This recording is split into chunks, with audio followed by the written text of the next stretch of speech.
오늘 본문 1절부터 9절까지의 말씀을 보면은요, 하나님께서 예레미야에게 세 가지를 금지시키셨습니다. 첫 번째가 1절부터 4절에 나온 내용으로 예레미야에게 결혼을 하지 말라고 그렇게 결혼을 금지시키셨습니다.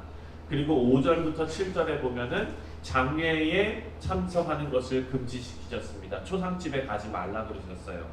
그리고 또 세 번째로 8절과 9절을 보면 결혼식에 참석하는 것도 금지시키셨습니다.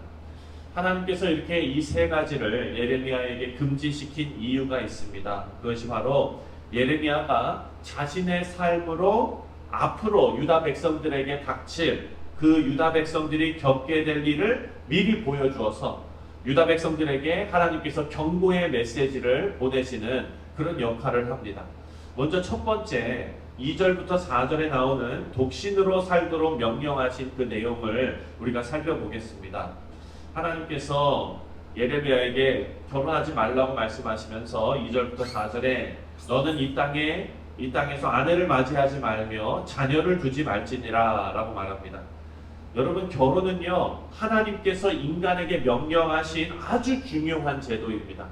창세기에서 하나님께서 아담과 하와를 만드시고 그리고 생육하고 번성하라고 하나님께서 명령하셨습니다. 그것이 하나님의 말씀이고 하나님의 명령입니다. 아주 중요한 제도입니다. 그런데 예외적으로 하나님께서 예레미야에게 결혼하지 말라고 하셨어요. 그 이유를 이렇게 말합니다. 3절 4절에 보니까 이곳에서 낳은 자녀와 이 땅에서 그들을 해산한 어머니와 그들을 낳은 아버지에 대하여 여호와께서 이와 같이 말씀하시오니 그들은 독한 병으로 죽어도 아무도 슬퍼하지 않을 것이며 묻어주지 않아 지면의 분토와 같을 것이며 칼과 기근에 망하고 그 시체는 공중의 새와 땅의 짐승의 밥이 되리라 이렇게 말합니다. 앞서서 말씀드린 것처럼 예레미야의 삶을 통해서 하나님의 메시지를 상징적으로 전달하고 계시는데 예레미야는요, 결혼하지 못했으니까 자녀가 없을 수밖에 없지요. 그렇게 자녀 없는 삶을 유다의 완전한 멸망으로 하나님께서 상징적으로 보여주시는 것입니다. 선지자의 삶을 통해서 상징적인 메시지 전달, 이 예레미야뿐만 아니라 이런 전달은요, 호세아를 통해서도 이루어졌던 것을 우리가 알 수 있습니다. 음탕한 고멜을 아내로 맞으라고 한 거예요. 그래서 호세아 선지자가 계속해서 아내로 하여금 배신을 당하게 됩니다. 그렇게 아내를 아끼고 사랑하고 해주었건만 이 아내는 남편을 배신하고 3번이나 도망갑니다. 나중에는 그 여인을 사와야 되는 그런 지경에까지 이르렀습니다. 이것은 하나님과 하나님 백성의 관계를 결혼 관계로 표현하신 하나님께서 호세아의 삶을 통해서 하나님께서 지금 이스라엘 백성들에게 겪고 계시는 그런 상황을 지금 보여주고 계시는 겁니다. 호세아가 겪는 배신과 호세아의 끝없는 인내를 하나님께서 끝없는 인내로 이스라엘을 대하시는 관계와 연결시키는 것입니다. 그래서 호세아가 하나님께 하나님 제 아내가 계속 배신합니다. 계속 범죄합니다. 그럴 때 하나님께서 호세아에게 나의 백성 이스라엘도 지금 나를 배신하고 우상과 더불어 범죄하고 있다라는 메시지를 던지시는 겁니다. 예레미야도 마찬가지죠. 예레미야도 하나님 앞에 하나님 저도 결혼하고 싶어요. 하나님 저도 애 낳고 싶어요. 이렇게 왜 저는 결혼하면 안 됩니까? 하나님께서는 예레미야에게 나도 나의 신부였던 이스라엘이 이제 내 앞에 없다라는 메시지를 던지십니다. 5절에는요. 초상집에 들어가지 말라고 명령하십니다. 5절을 함께 읽어보겠습니다. 5절 시작. 여호와께서 이와 같이 말씀하시되 초상집에 들어가지 말라. 가서 통곡하지 말며 그들을 위하여 애곡하지 말라. 내가 이 백성에게서 나의 평강을 빼앗으며 인자와 사랑을 제함이라. 여호와의 말씀이니라. 자, 초상집에 들어가서 애곡하거나 조의를 표하지 말라고 명령하시는데 그 이유가 하나님께서 하나님의 백성에 대한 인자와 긍휼을 다 거두어 가셨기 때문이에요. 유다에게는 이제 어떤 위로도 없습니다. 그리고 훗날 여러분들 역사적으로 아시는 것처럼 흰놈의 골짜기에 수많은 시체들이 쌓이게 됩니다. 7절 말씀을 보면은요. 7절도 읽어보겠습니다. 7절 시작. 그 죽은 자로 말미암아 슬퍼하는 자와 떡을 떼며 위로하는 자가 없을 것이며 그들의 아버지나 어머니의 상사를 위하여 위로의 잔을 그들에게 마시게 할 자가 없으리라. 죽은 자로 말미암아 애곡해하는 자가 없을 것이라고 말씀합니다. 왜 그렇습니까? 모두 포로로 끌려갔기 때문입니다. 아무도 없어요. 이제 흰놈의 골짜기에 죽은 쌓여있는 시체들은 그냥 들짐승들이 다 먹게 될 것입니다. 이렇게 참혹한 그런 유다의 미래를 선지자의 그 삶을 통해서 심판을 드러내고 계십니다.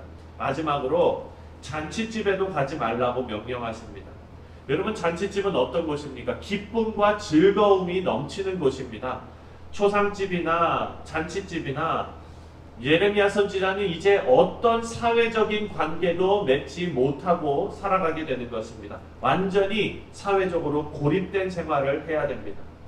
예레미야가 눈물의 선지자인 이유가 있습니다. 예레미야에게 허락되지 않은 기쁨, 그것처럼 유다에게도 그 어떤 즐거움도 이제 없을 것이다 라는 예언의 말씀입니다.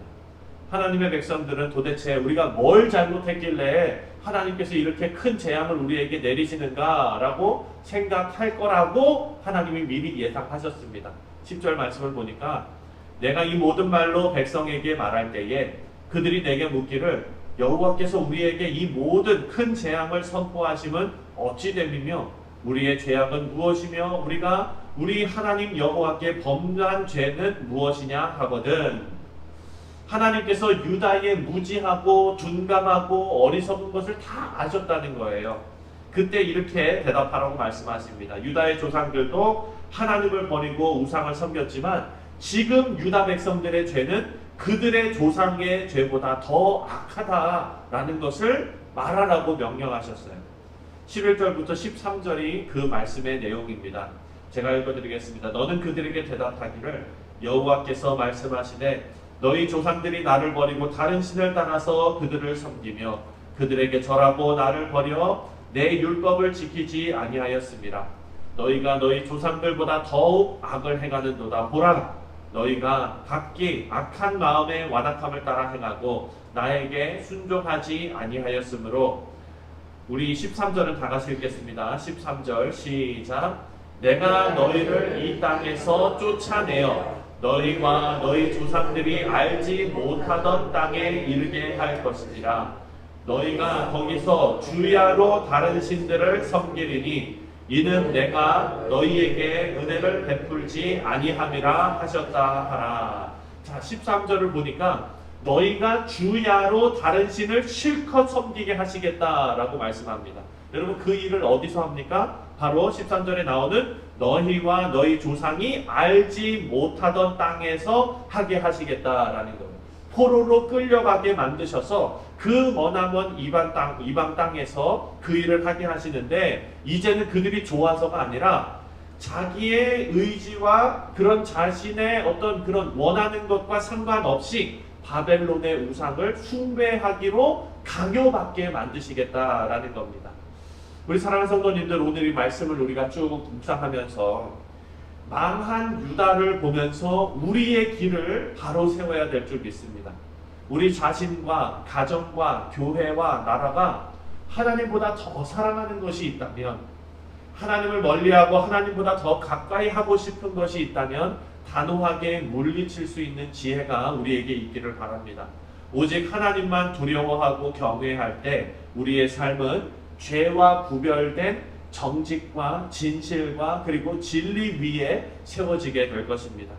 하나님의 메시지가 선지자의 삶에 그대로 드러나지 않았습니까? 그것처럼 이것을 우리가 반대로 생각하면 하나님의 나라의 그 정직과 진실과 그 진리가 우리 그리스도인들의 삶에 그대로 나타날 수도 있는 것입니다. 우리 사랑하는 성도님들, 오늘 이 말씀을 통해서 죄와 구별된 거룩, 이 거룩이 우리의 삶을 통해 하나님의 의가 드러나는 귀하고 복된 인생이 되시기를 주님의 이름으로 축원드립니다. 기도하겠습니다.